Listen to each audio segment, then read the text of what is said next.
Hola a todos, ¿cómo están?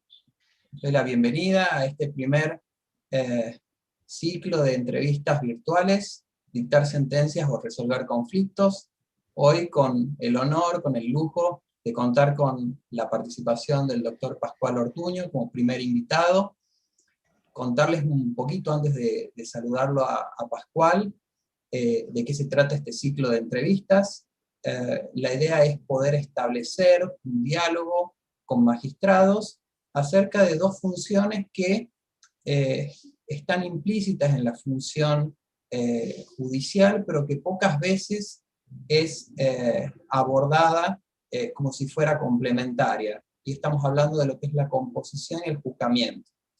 Desde ese lugar quisimos empezar con este ciclo de charlas como para poder ver cuál era la opinión de los magistrados desde el propio ejercicio de esa función, y para ello nada mejor que contar con Pascual, que tiene ya muchos años de ese ejercicio, de esa experiencia, de esos conocimientos que de alguna forma han nutrido esa forma de ver el ejercicio de la magistratura.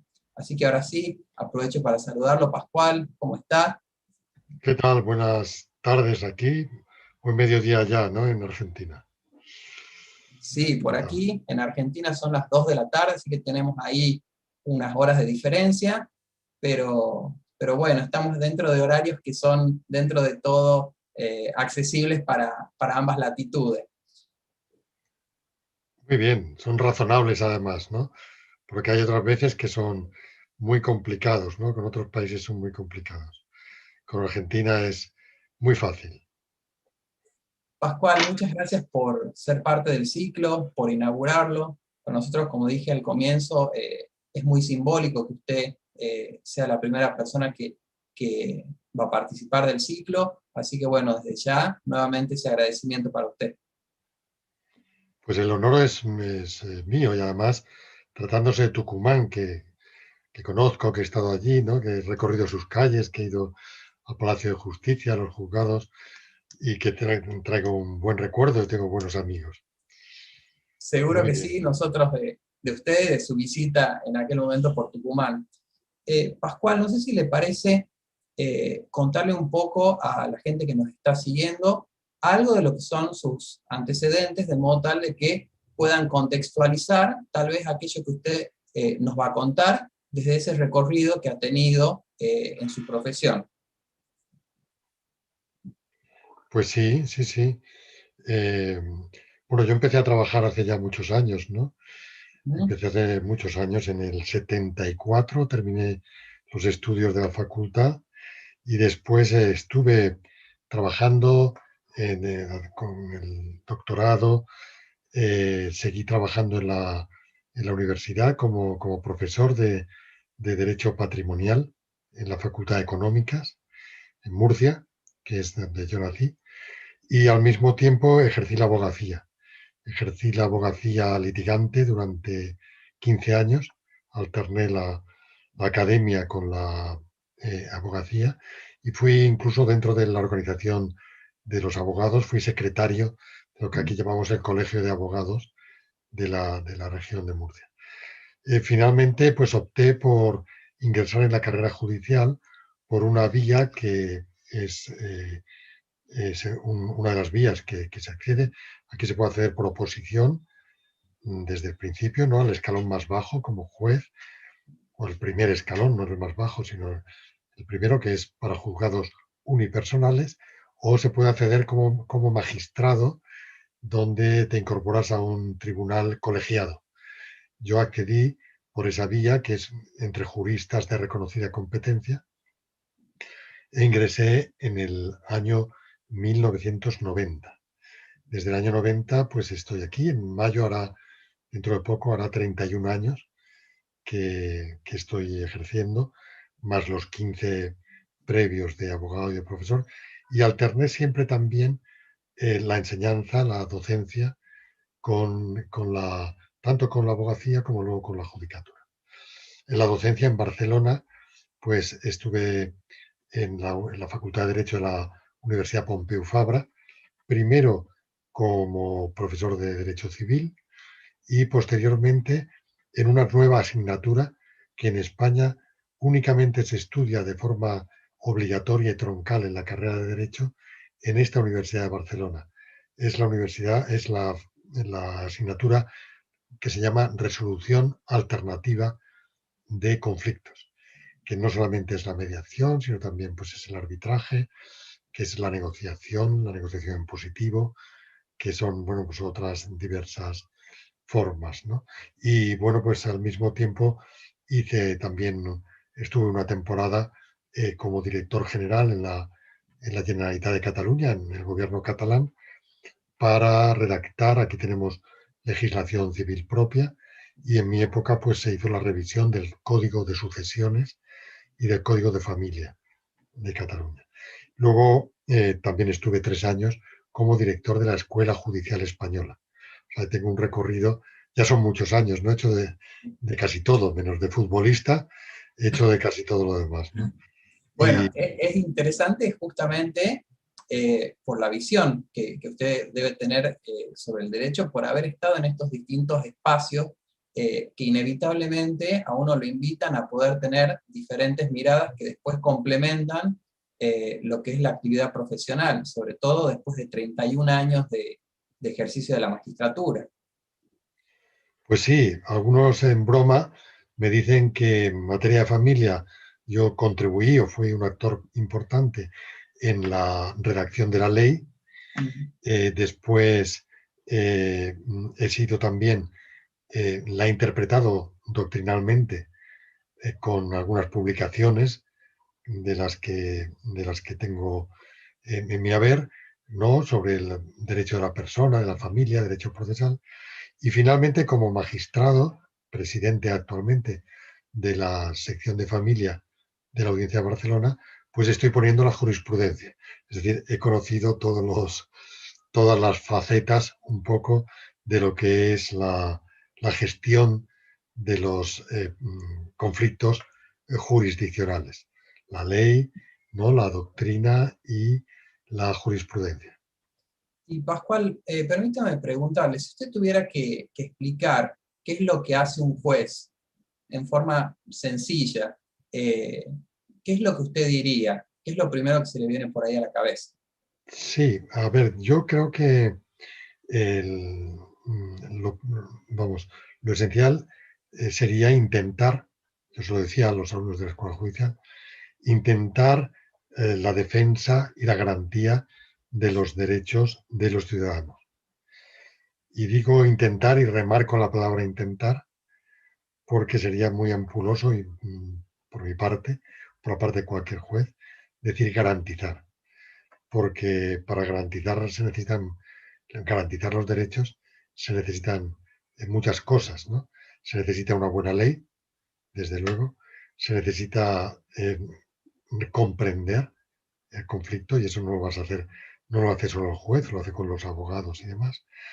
Y por fin tener también los medios adecuados, los medios procesales, los medios materiales, es complejo.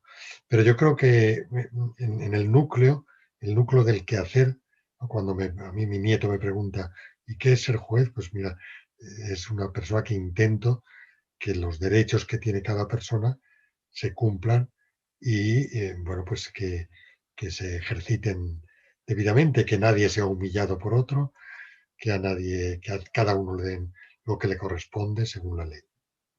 Bien, a mí me surge un poco de esto que me estás contando, preguntar si hay alguna diferencia entre esto de tratar de tutelar o garantizar estos derechos de las personas y resolver un conflicto, ¿no?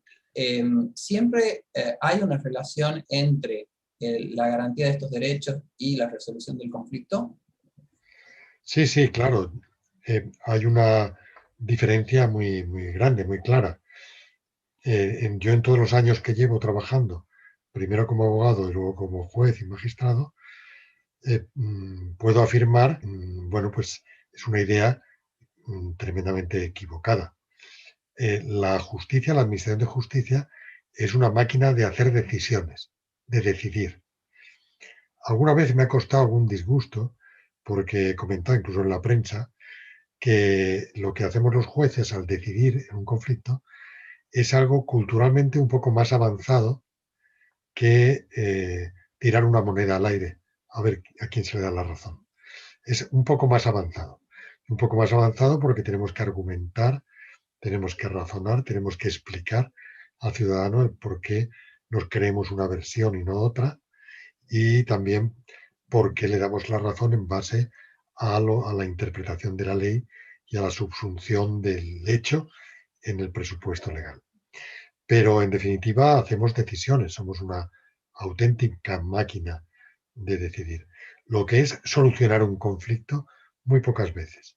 Muy pocas veces porque realmente en un proceso a quien se le da la razón por parte del juzgado, pues está satisfecho.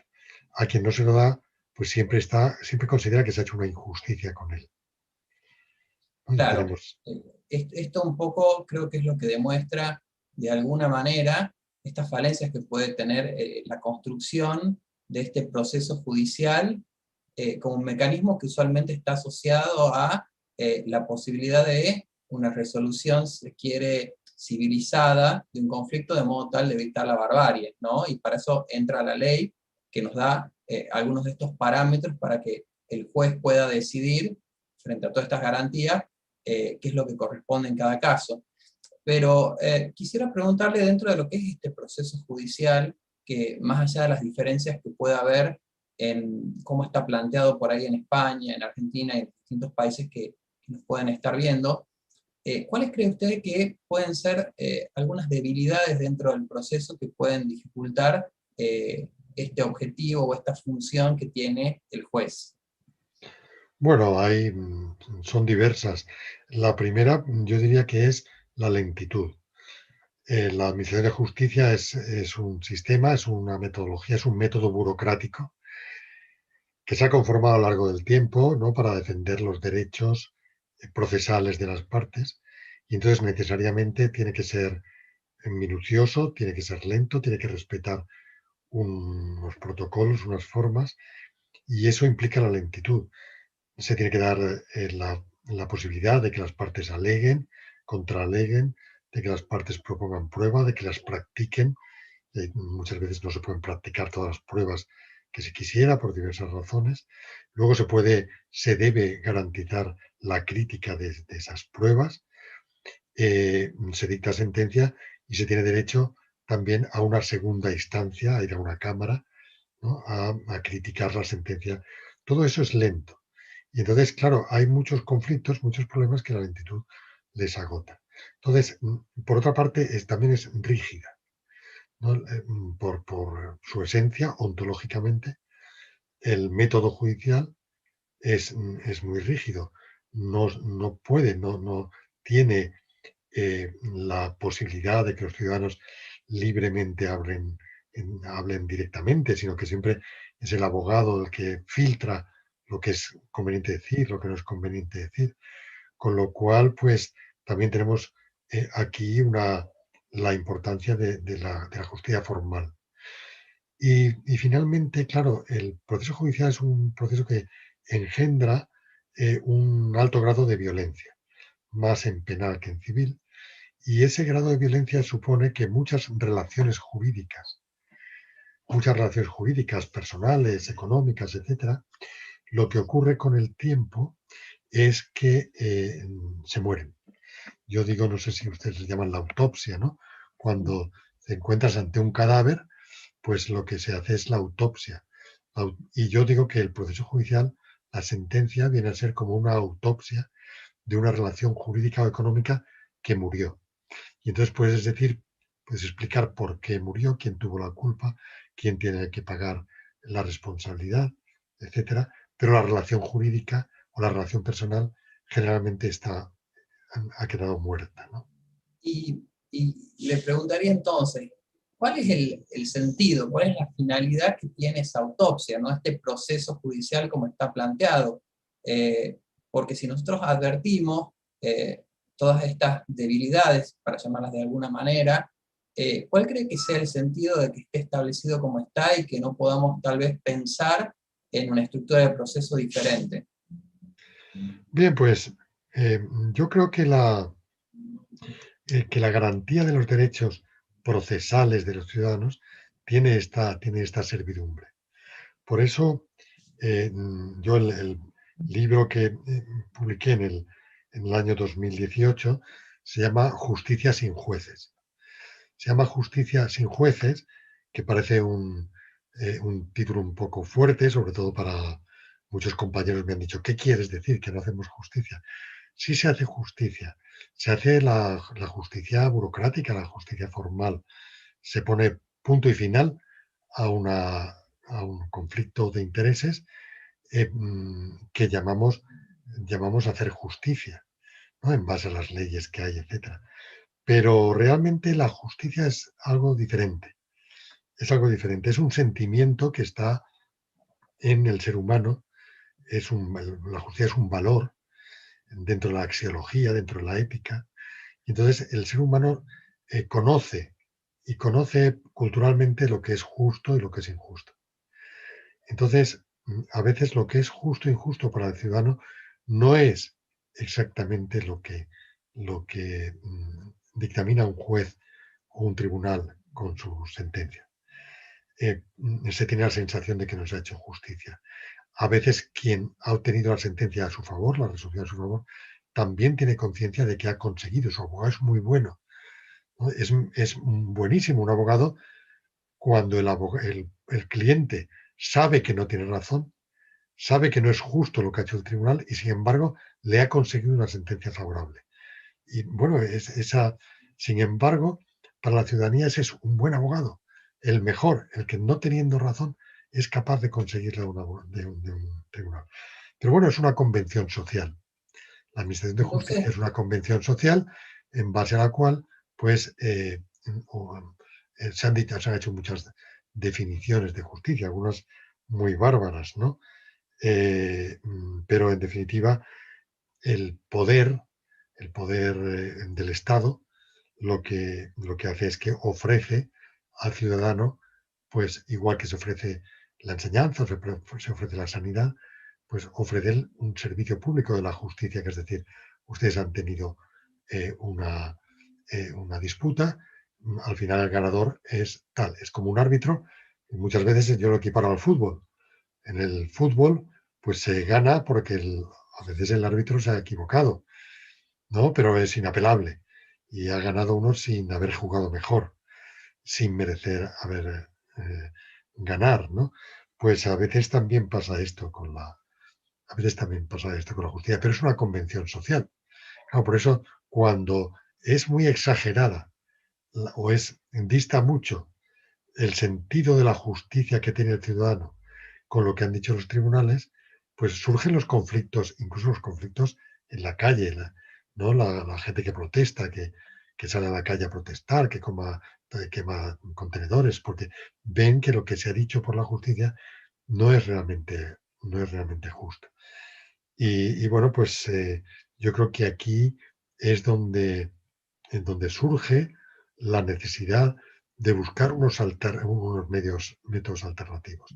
Digamos, yo lo que me he dedicado muchos años a decir, a intentar convencer a mis compañeros, a los abogados, a los ciudadanos, es que hay casos y conflictos donde es inevitable que un árbitro, que un juez, pues dicte una resolución.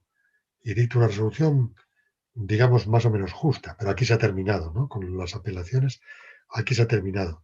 Si a usted no le ha parecido bien, se tiene que aguantar porque es la convención social. Y sin sí, embargo, sí, sin le hago una embargo, consulta. ¿Le ha pasado alguna vez de dictar sentencias y pensar que esto, que en definitiva no era justo o que no era la solución que tal vez la gente necesitaba? ¿Le pasa esto a un juez después de haber dictado una sentencia? Con los elementos esto, que tiene dentro del proceso, por supuesto. esto a un juez que sea honesto, sincero, prudente y humilde, pues le pasa mucho, le ha de pasar mucho. Por eso el perfil un poco de juez es discutible. Yo creo que en las escuelas judiciales hay que enseñar mucha humildad, porque a veces los jueces piensan que tienen el don de la sabiduría, ¿no? Y que sus decisiones siempre son acertadas. Cuando el buen juez lo que debe hacer es siempre someter a crítica lo que ha hecho. Yo, cuando pongo una sentencia, cuando dicto una sentencia, cuando dicto una resolución, procuro ser crítico. Y muchas veces tengo la duda de si he acertado o no acertado. Pero claro, al ingresar en la carrera judicial, pues esto lo tienes que aceptar, no tienes más remedio. No tienes más remedio. Y según pasa el tiempo y vas dictando resoluciones y sentencias, un poco la piel se te hace más dura, ¿no? Se te hace más dura. En el penal, pues hay veces que sabes que no sé, que lo que te ha movido a tener la convicción de que una persona es culpable o no culpable, pues es una convicción débil. Pero bueno, ahí están las pruebas, las reglas de valoración, por eso los órganos eh, de apelación, las cámaras las forman diversos magistrados para compartir esa responsabilidad, pero es una responsabilidad que pesa. Yo te tengo que decir que cuando terminé la carrera era ya el año 1974, que era durante la dictadura de Franco, yo era totalmente lo más alejado de mi mente en lo que pensaba trabajar era en ser juez. ¿Por qué? Pues porque consideraba que la legislación en muchos aspectos era injusta. Y de hecho, cuando la legislación es injusta, y eso pasó en Europa, pasó en las dictaduras, pasó en la Alemania nazi, pasó en la Italia de Mussolini, pasó en la España de Franco, como pasaría también en Argentina en la época de la dictadura militar. Entonces, se produce el fenómeno de que los jueces nos refugiamos en la técnica jurídica, ¿no? Entonces le damos muchísimo valor al juez técnico. Es que este es muy buen juez porque es muy técnico. Claro, la técnica significa que tú has puesto una sentencia y te lavas las manos porque la has puesto según una ley, según unas reglas interpretativas que son las que te han dado. Y con eso se queda la conciencia tranquila. Pero habría mucho que decir de esto. Habría mucho que pensar. Pareciera ser, Pascual, de lo que venimos hablando, me surgen como dos cuestiones, ¿no? Esto de primero de pensar un proceso judicial que tiene esta línea de garantía, tutela de derechos, que tiene reglas y que termina como esta autopsia. Y después esto de la formalidad, ¿no? De descansar en la formalidad, también como una manera de poder proporcionar esta garantía. Pero me da la sensación que entre la resolución formal de ese conflicto presentado ante el juzgado y la resolución material hay como un mundo, ¿no? Eh, ¿Le pasó de advertir esta diferencia entre lo que estaba planteado procesalmente del conflicto que tenían las partes? Hombre, claro, la lapidaria frase de lo que no está en el proceso no está en el mundo, pues ya implica, refleja mucho esa realidad, ¿no? Que se busca una verdad formal que, bueno, pues hay un dicho popular castellano, no sé si ya se conoce, que se dice, a quien Dios se la dé, San Pedro se la bendiga, ¿no? O sea, bien, pues es una forma. Antes he dicho también aquella frase, ¿no? De que es parecido, es algo mejor, es un poco mejor que la moneda al aire. La moneda al aire es justa. Pues hay muchos, hay muchas tradiciones de resolución de conflictos que son por sorteo, incluso dentro del propio sistema judicial, cuando se adjudican bienes de una herencia, se hacen por sorteo. Es eso lo justo, ¿no? Pero al final, pues mira, a quien la suerte se la dé, es justa la vida, es que la vida misma no es justa, ¿no? Pues entonces el aparato, digamos, de resolución de conflictos que puede ofrecer la sociedad al ciudadano, pues es de una justicia formal. Pero el ciudadano tiene que también saber a dónde va. Por eso yo cuando esas personas humildes que van al juzgado, que van al tribunal, porque tienen mucha fe en la justicia. Claro, esa fe en la justicia, se tiene fe pues en lo sobrenatural, en una creencia religiosa, pero el creer en la justicia, es verdad que muchas veces los jueces tenemos esa obligación de garantizar, que a mí me gusta destacar, frente al poderoso, o sea, el humilde, la persona sencilla, cuando va a la Administración de Justicia, va con esa fe que al poderoso que lo ha estado machacando, que ha estado cometiendo una injusticia, eh, puede, eh, puede vencerlo, ¿no? Con la ayuda de un buen juez o un buen tribunal. El problema es que a veces esa igualdad de partes que tanto se preconiza, el principio de igualdad de armas, esa igualdad de armas a veces no existe. Y no existe por una razón muy sencilla. Hay veces que los abogados son diferentes en cuanto a su calidad profesional. Entonces, para tener una igualdad de armas, tendríamos que tener unos abogados que tuvieran una formación similar, ¿no? Y una capacidad similar. Y sin embargo, pues muchas veces no es así. Y, y a veces el poderoso pues también puede tener acceso a unos abogados que están mejor formados, que tienen más práctica, ¿no? Que son Sabe, más... Pascual, que esto que usted está diciendo me hace acordar mucho a los procesos de reforma judicial que se están dando en Latinoamérica, en donde se va a, digamos, un sistema de oralidad y en donde se supone que la inmediación y esta transparencia y esta posibilidad de que cada uno pueda alegar en frente del juez eh, posibilita esta suerte de igualdad que conforme a lo que usted está diciendo y lo que yo también pienso, no es tal, ¿no? Hay muchas diferencias entre las partes y los recursos, desde luego, que son ya una gran limitación para poder garantizar esa igualdad real. Desde luego que la igualdad formal, como todo lo que sucede en el proceso, se va garantizando, pero queda como esa sensación a poco de que se podría plantear un esquema que fuera diferente. En este sentido, ¿usted cree que por ahí la introducción de metodologías que sean complementarias al proceso judicial tradicional podrían favorecer la gestión del conflicto? Bueno, lo que decías en primer lugar, lo que decías de la reforma y de la mejoría de los procesos, con la oralidad, por ejemplo, pues eso es esencial. Pero no nos engañemos, es un paso adelante. Pero no obstante, esa oralidad no es una garantía absoluta. Y no es una garantía absoluta porque el proceso siempre va a empezar con una demanda escrita. Y esa demanda escrita ya va a filtrar toda una serie de información por parte del abogado al que se haya buscado. Y claro, ese filtro, pues el abogado naturalmente, va a reforzar aquellos argumentos y aquellos hechos que favorecen a su cliente y va a intentar, de alguna manera, disimular los que no le favorecen. Y entonces, claro, la oralidad en lo que es el acto procesal de la vista, del juicio, las formalidades, vamos a hacer una obra de teatro, pero en la obra de teatro los papeles están escritos antes.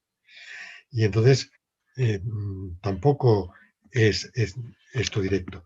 Y se han hecho pruebas, por ejemplo, en Canadá hubo un momento determinado que el legislador se enfadó mucho con la abogacía, no solamente por lo prohibitivo que era económicamente, sino también, bueno, pues por estas prácticas que las vemos en las películas de los Estados Unidos, ¿no? Estos abogados tan retorcidos y tal. Y entonces lo que hizo la legislación, por ejemplo, en la zona de Quebec, es decir que el ciudadano, que no era necesaria la presencia de abogados en los juicios, que los particulares, los ciudadanos podían ir directamente. Sin embargo, se pensaba que con eso se iba a dar un paso importante. Yo estuve en Quebec y me sorprendió mucho que en el Palacio de Justicia de Montreal había en el hall de entrada, había unas estanterías con unos libros muy llamativos que se ofrecían gratuitamente al ciudadano y que se llamaban Defiéndase usted mismo. Defiéndase usted mismo en el proceso penal. Defiéndase usted mismo en el proceso laboral, en el proceso civil, en el proceso de familia. Y esos libros, que estaban fenomenales, me trajo una colección de todos, decían cómo un ciudadano podía. Y tuve la curiosidad de ver quién los editaba. Y los editaba el Colegio de Abogados. Ajá. ¿Por qué? Porque cuando tú tomabas un libro de aquellos y te lo leías, y era un ciudadano particular, te dabas cuenta de lo complejo que era. Y entonces te ibas rápidamente buscando un abogado, ¿no? Porque, claro, empieza por la terminología, claro, sería otra forma de justicia. Por eso en los medios alternativos lo que se está introduciendo, que no son aplicables a todos los casos, lógicamente, son aplicables a algunos de los casos cuando se den unos determinados indicadores. Pero lo que nos vamos a encontrar con los medios alternativos es precisamente esa cercanía directa de las partes de la ciudadanía con el mediador, con la persona de autoridad, que incluso va a tener una actitud verdaderamente neutral, porque el juez no es neutral. El juez siempre está influido por lo que dice la norma jurídica, ¿no? El juez ha de estar siempre a favor del inocente, nunca, ¿no?, a favor del asesino, digamos, aun cuando en ese camino de descubrir las pruebas y tal, pues se muestre neutral, imparcial, haga un esfuerzo. Pero sin embargo, por ejemplo, el mediador, el que va a intentar como mediador, como conciliador, sí que no va a juzgar. Y al no tener la función de juzgar, pues va a poder ejercer como tercero neutral con muchísima más importancia, con muchísimo más peso.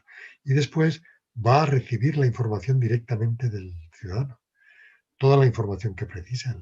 Va a ir preguntándole en presencia de la otra parte. Y además en un entorno de confidencialidad. Con lo cual se va a poder armar el puzzle, el rompecabezas, mucho mejor, ¿no? En este sentido, Pascual, me pareciera como que estamos en dos planos, ¿no? Un plano formal del proceso judicial y luego un alto el fuego en distintos procesos alternativos colaborativos, como puede ser la mediación, pero con una característica muy particular, que es esto de, por ejemplo, en la confidencialidad.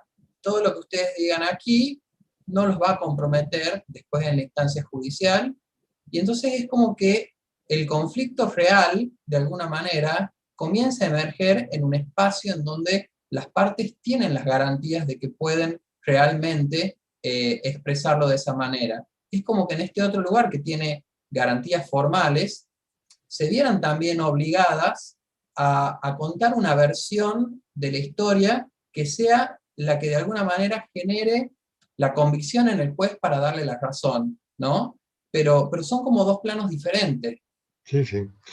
Se dice que el proceso judicial, un amigo mío psicólogo, decía que es un acto de psicología clínica aplicada. ¿Por qué? Pues porque las partes lo que les interesa con su actitud, con su modo de mirar al juez, con los escritos y tal, lo que interesan es convencer al juez de que ellos tienen la razón. En el ámbito de la mediación no tienen que convencer, tienen que explicar. Y el mediador lo que hace es intentar que el conflicto, no que lo entienda él, sino que lo entiendan las propias partes. Por eso yo hago una distinción muy importante, y en esto ustedes en Argentina tienen también experiencia. Hago una diferencia importante en la mediación derivada desde los juzgados o administrada desde los juzgados, o de la mediación prejudicial, antes de ir al juzgado. ¿Dónde está la diferencia? La diferencia está en la demanda. Es decir, si ahora se está discutiendo, porque estamos aquí discutiendo un proyecto de ley en España, si una conciliación se administra desde el tribunal después de haber interpuesto la demanda, o una conciliación o una mediación se administra y se deriva después de haber interpuesto la demanda, los ciudadanos ya van muy influidos por esa demanda. Vuelvo a repetir, sin ánimo de hacer propaganda a mis publicaciones, pero que en Justicia sin jueces, la tesis que yo sostengo es que la demanda es una declaración de guerra. Pero no solamente es una declaración de guerra formal que se manda, oiga, le declaro la guerra. No, es que es una declaración de guerra que consiste, como en Pearl Harbor, es que le he tirado la primera bomba. Y claro, cuando ya se ha tirado la primera bomba, aun cuando se pare las acciones bélicas, la primera bomba ya se ha tirado. Entonces, claro, el ciudadano, aunque ya sea él el que hable directamente, que no sea el abogado, aunque tenga una predisposición diferente, ya está muy condicionado por la versión que ha dado en la demanda. Y esa versión que ha dado en la demanda es una versión que en mediación, bueno, como sabes, hablaríamos de posiciones que con los intereses muy escondidos. Va a ser mucho más difícil sacar los verdaderos intereses, porque ya se ha dicho la realidad. Y si además tiene al lado el abogado, ¿no?, que le va a estar como sparring en una cancha de boxeo, le va a estar de una manera o de otra ayudándole y dándole agua y limpiándole las heridas, pues por eso yo insisto mucho en que la verdadera mediación es la mediación antes de acudir al juzgado. Sí, y aparte que, como usted dice, está condicionada la respuesta también del demandado con esa primera exposición de los hechos. Entonces el demandado, más allá de las contribuciones que pueda hacer en función de la resolución de ese conflicto, se ve obligado de alguna manera a negar todo lo que se le imputa y desde otro lugar a atacar también sobre esos dichos, ¿no? Entonces, esta traba de la litis un poco lo que supone es poner a las partes en franca oposición como una antesala de todo lo que va a continuar, que es todo esto de la producción de pruebas, los testigos, digo, todo aquello que pueda reforzar la postura inicial, que es algo muy diferente a lo que buscamos desde el ámbito de la mediación, por ejemplo, los métodos colaborativos. Pero sin embargo hay una nota que para mí es reveladora dentro de lo que es el propio proceso judicial y que tiene que ver con, no sé bien en España cómo está planteado, pero aquí los regímenes procesales provinciales tienen prevista la conciliación judicial como una función que ejerce el propio magistrado de la causa. ¿Qué opina usted de esta función de composición dentro del propio proceso judicial? Sí, es importante. En España era obligatoria, eh, vamos, desde el siglo XIX, esa conciliación, y se suprimió en el año 1984 porque se había convertido en un trámite burocrático en el cual pues había un 0,009 de casos donde aquella conciliación tenía un cierto efecto. Y entonces aquí ahora se va de nuevo a revitalizar esa conciliación judicial, pero también de dos formas. Primero, potenciando la conciliación antes de la demanda. Una conciliación que va a poder hacer unas instituciones determinadas, los colegios de abogados, instituciones que pueden tener, etcétera, como una negociación previa. Y después, dentro del proceso judicial. Pero dentro del proceso judicial es muy interesante la experiencia francesa. En Francia se ha introducido y se ha introducido con el conciliador judicial, que no es el juez. El juez lo que dice es, oiga, van a hacer una sesión conciliatoria, pero no lo hace el juez, lo hace un conciliador allí mismo en el propio tribunal, ¿no?, sin que se vayan de allí las partes. y la va a hacer un conciliador que se toma de la mediación la confidencialidad, porque aquí el conciliador no va a ser un mediador, únicamente va a presidir un intento de negociación. Y lo único que el conciliador va a tener que decirle al juez o al tribunal es si han hecho un intento de buena fe y serio, ¿no? Y ya hay jurisprudencia sobre lo que se entiende por intento serio de conciliación. No basta con el acto burocrático de decir, bueno, porque claro, aquí yo he vivido la conciliación intraprocesal y bueno, pues oiga, ustedes han hablado, ¿pueden ustedes llegar a un acuerdo? Pues no, pues mire, como tengo 4 juicios antes, en todo caso el juez... Claro, ¿qué pasa? La conciliación que hace el juez, normalmente el juez tiene una visión superficial del conflicto. Antes hablábamos de la diferencia entre solución y decisión.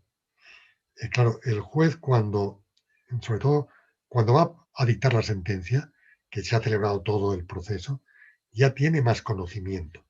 Pero en un estadio primitivo solo tiene una visión muy superficial. Y entonces esa visión superficial hace que muchas veces se equivoque.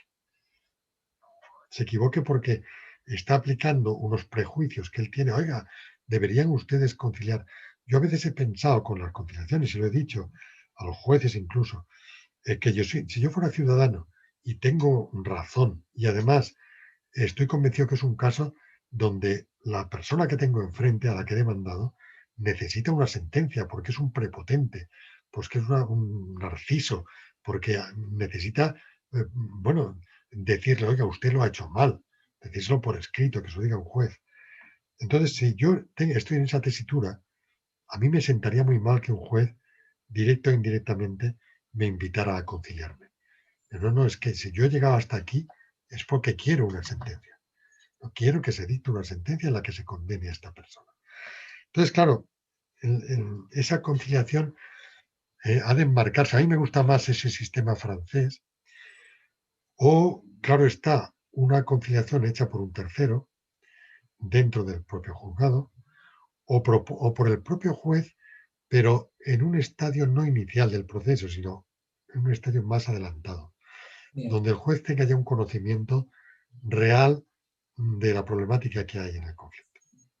Entonces, un poco sería esto de poder incorporar diferentes metodologías que sean colaborativas dentro del propio proceso judicial, en estas distintas modalidades que nos está contando.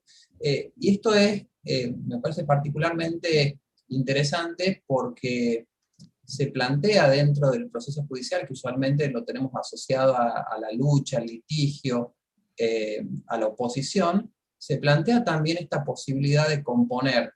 ¿Le parece a usted que el proceso judicial puede ser también, en estas distintas modalidades, un espacio que pueda promover la composición, que pueda promover la pacificación de esas relaciones que llegan al juzgado, digamos, tan contrapuestas, con tanto deseo de alguna forma de hacerle mal al otro, o que alguien declare que ese otro lo hizo mal? Pues sí, sí, yo creo que sí, pero depende, porque a veces copiamos de los demás y nos equivocamos. Y vuelvo a decir, esa conciliación previa, cuando solamente se conoce superficialmente, no funciona bien. En el Reino Unido, estas conciliaciones, estas instancias, se hacen en un momento procesal que ellos llaman el discovery. El discovery es después de las alegaciones y después de la proposición de la prueba. Entonces, cuando las partes ya saben lo que cada uno, las posiciones de cada uno, aunque sean posiciones procesales, pero también saben las pruebas de que intentan valerse. Por eso es tan importante, por ejemplo, que no se admita, como ocurre en el proceso español, se admite la prueba sorpresiva. O sea, que la prueba que se oculta y en el día del juicio se aparece. En el derecho anglosajón eso desapareció hace mucho tiempo. Antes de interponer la demanda, la otra parte es, tienes que decirle las pruebas que tienes. Entonces, claro, el discovery, digamos, lo que se llama el discovery, es que ya sabemos las posiciones y sabemos las armas y las pruebas que tiene. Entonces es más fácil hacer lo que sería una mediación, una conciliación tipo Harvard, que es evaluativa. Se puede evaluar las posibilidades que se tiene dentro del proceso. Y los abogados ahí tienen una función, ahí se puede conseguir muchos acuerdos, ¿no? O sea, o se hace antes, yo soy partidario de que todas estos métodos o se hacen antes del proceso o se hacen después del discovery. ¿No? La descuberte, llaman en Francia también, de descubrir, después de descubrir las pruebas.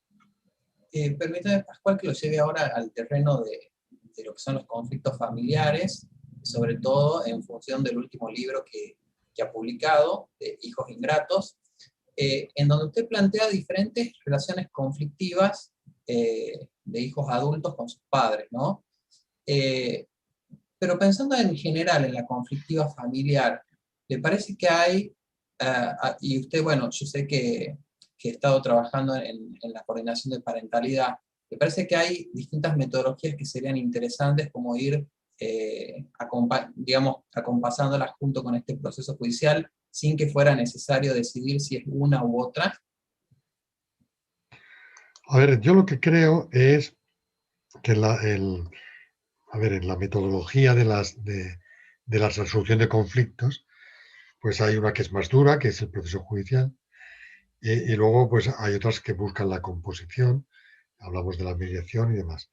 La mediación sería el paradigma, la mediación prejudicial sería el paradigma perfecto, ¿no? Voluntariedad, neutralidad, objetividad, profesionalidad del mediador, etcétera.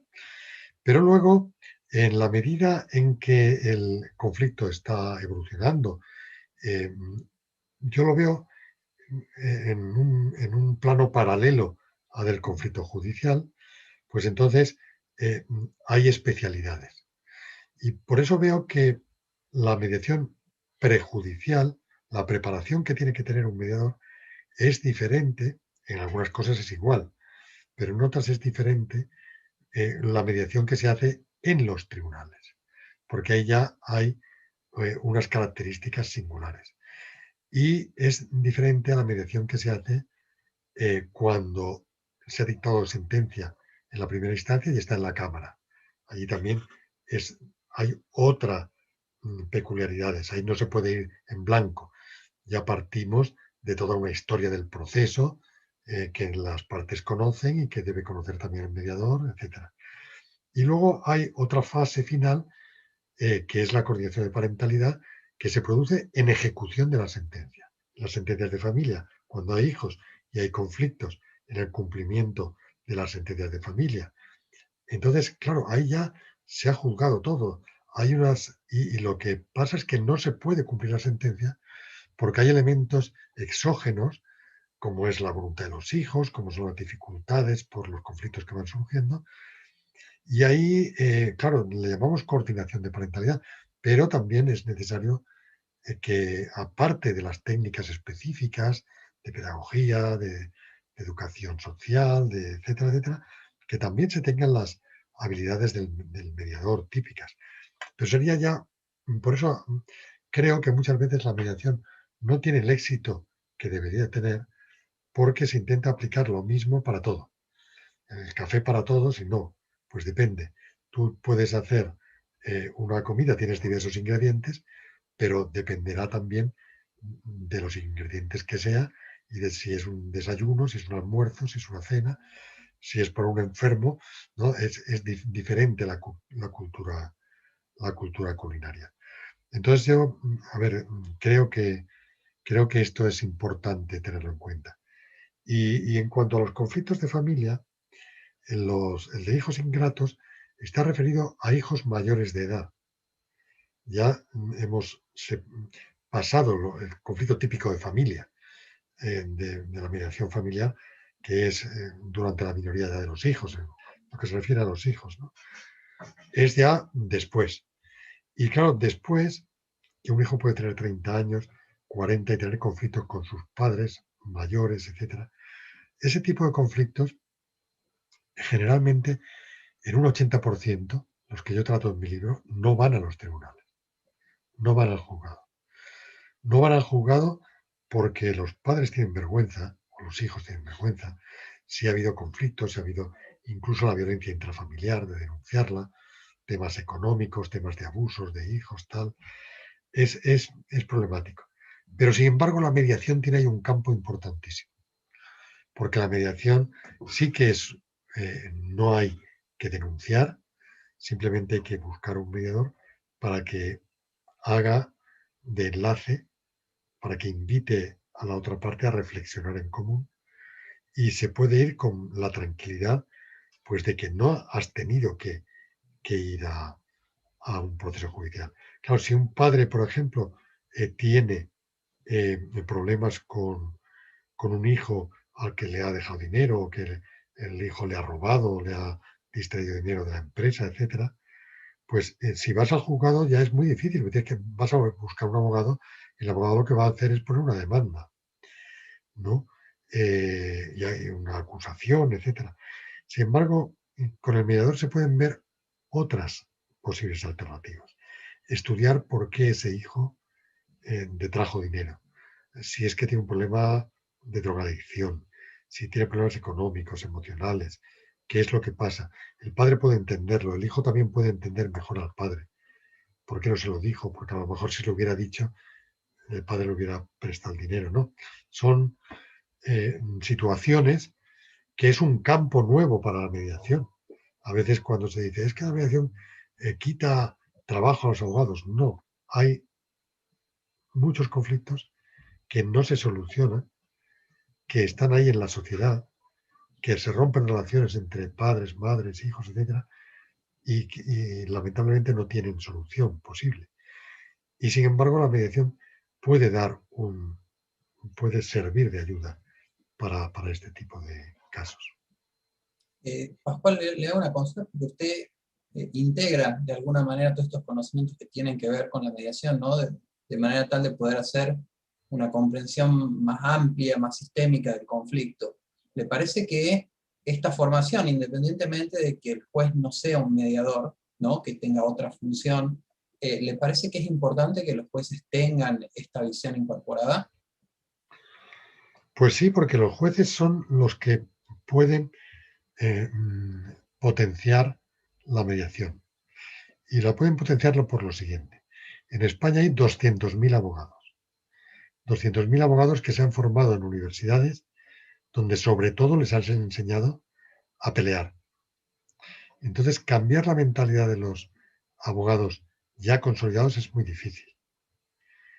De los nuevos, pues si se introduce las técnicas de negociación y este chip que hace falta, es posible.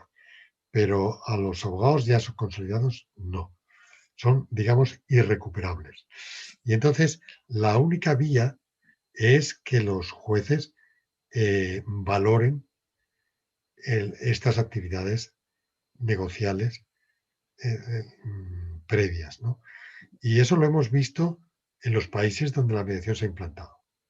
A veces queremos implantar la mediación obligatoria con calzador y no nos damos cuenta de que, de que vamos a tener siempre de enemigos a muchos abogados que no saben su papel y que no creen en la mediación y que no lo vamos a tener con nosotros.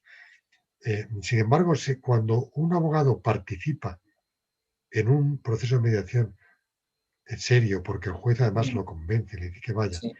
y ese proceso va adelante, ese abogado va a ser ya un converso de la mediación para siempre, ¿no?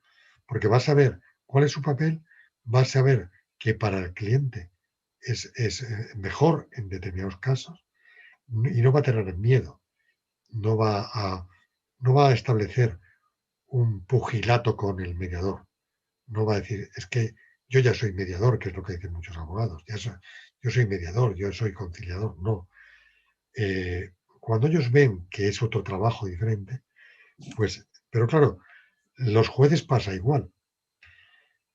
Por eso es importante que los jueces no solamente tengan un conocimiento, es más fácil convencer a los jueces de las bondades de la mediación para que sean promotores de la mediación, ¿no?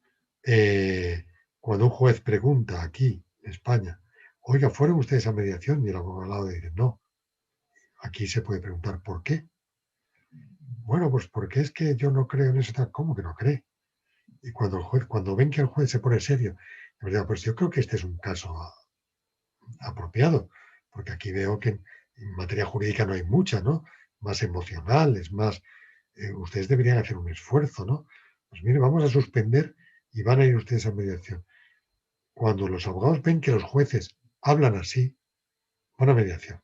La siguiente vez que ese abogado vaya al mismo juez, ya procurará, mira, pero ¿cómo que no?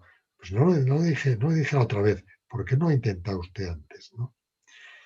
Y hay que repetirlo, pero los jueces deben ser. Yo hice en un tribunal norteamericano, hacían las sesiones de derivación de la mediación, se hacían por grupos, ¿no? No se hacía individualmente, sino que se hacía a lo mejor todos los casos que habían entrado una semana. Y eran 40 casos, o sea, había 80 personas que tenían que ir con los abogados. Y entonces había un juez que les explicaba lo que era la mediación y por qué debían ir a la mediación. Y recuerdo que eh, al salir de allí, un abogado que era latino fue a saludarme, estaba yo con el juez que había hecho la información y le dijo, a mí el rollo este, dijo el abogado que tenía confianza con el juez, de broma, dice, ya le he escuchado 50 veces lo mismo. Y le dijo el juez, sí, sí, pero si sigue usted viniendo es porque no lo ha entendido, así que seguirá usted viniendo más, ¿no? Y le hacía ir más. Entonces el papel de los jueces es de prescriptor.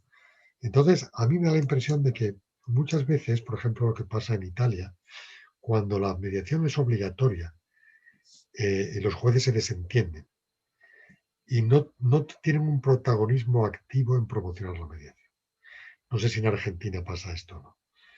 Pero cuando los jueces ven que la mediación al contrario, lo que se genera son problemas y tal, y demoras, pues al final terminan menospreciando la mediación. Cuando realmente, cuando los jueces están convencidos, los abogados lo saben enseguida. No dicen, no, este juez o este tribunal eh, son forofos de la mediación, hay que procurar, y hay que ir serio, ¿no? Hay que hacerlo Sí, seriamente. yo en esto creo que en el caso, por ejemplo, de Argentina, en donde algunas provincias tienen mediación obligatoria, creo que se da a veces esa relación. Yo creo que siempre hay que estar invirtiendo en tener contacto con los jueces, en contarles de qué se trata, porque justamente muchas veces parte la falta de, digamos, de confianza en el sistema, parte o del desconocimiento o de algunas consecuencias que pueden llegar de ese procedimiento. Entonces, estos espacios lo que buscan de alguna manera es recuperar algún lugar de diálogo en donde cada uno pueda aportar una visión diferente, pero a su vez resulte complementaria, y que de alguna forma tendamos a lo que nosotros queremos lograr con este proceso judicial, que es, de alguna manera, brindar una solución a la problemática que la gente tiene, ¿no? Hay una cita en un libro de la doctora Hayton de Nolasco, que a su vez cita a un expresidente de la Corte Suprema de Justicia de Estados Unidos, y dice algo así como, la gente no quiere jueces vestidos de toga, ni quiere como lugares como los palacios de justicia, sino lo que necesita, como la gente que necesita un médico, es salud, en este caso, obtener la resolución de ese problema que le confió de alguna manera al juez para su resolución. Por supuesto, desde la perspectiva que cada uno tiene, ¿no? De lo que espera del juez y de la justicia. Pero un poco esto me lleva a la última pregunta que quisiera hacerle, que de alguna manera tiene que ver con el título del ciclo, que es dictar sentencias o resolver conflictos. ¿Qué es lo que a usted le viene a la mente frente a esta pregunta? Pues que son dos enunciados dicotómicos, o dictar sentencia o resolver conflicto. Y bueno, pues vuelvo a repetir, ya lo he dicho antes, ¿no? Pocos conflictos se resuelven con una sentencia. A partir de la sentencia, si es de primera instancia, pues el conflicto se agranda y se va a la Cámara de Apelación. Cuando termina la Cámara de Apelación, el que ha perdido, lo primero que le pregunto a su abogado es que no hay posibilidad de recurrir más. Y si el abogado le dice no, le pregunta, ¿y de verdad tengo que cumplir? ¿Tengo que pagar? ¿Por qué? Pues, y eso, claro, significa que el conflicto no se ha solucionado. Y además, ese conflicto sin solucionarse da pie a muchos más conflictos. O sea, pensemos en un condominio, ¿no? En una propiedad horizontal, como llamamos nosotros. Cuando uno tiene un problema con los vecinos, etcétera, ¿de qué sirve que en un tribunal se le imponga una multa, ¿no? Que luego además se ratifique? Ese vecino va a entrar pacíficamente de nuevo en la comunidad. No, ese vecino va a ser ya un resabiado, se dice, ¿no? Un renegado contra todo. Y sin embargo, a lo mejor era una cuestión de que ese vecino tenía un problema o de que un vecino pensaba una cosa que no era así y bastaba probablemente haber hecho una mediación, haberlos reunido, haber hablado con ellos, eh, haber buscado una solución amistosa para que después esas relaciones se mantengan en el tiempo. Por eso, claro, cuando el primer indicador más importante que yo creo para derivar como juez a mediación es cuando observo que en el conflicto que se plantea, las partes deben mantener relación en el futuro. Si forzosamente tienen que mantener relación en el futuro, como son las familias, como son los socios de la sociedad, como son los que habitan en un condominio, como son los que son vecinos, etcétera, es mucho mejor los métodos alternativos, ¿no? Entonces, es uno u otro. Estamos como un médico, como un oculista, ¿no? ¿Qué es mejor? O un odontólogo. ¿Es mejor ponerte una dentadura postiza o que te pongan unos implantes o que te cambien una muela, ¿no? O un oculista, que es mejor?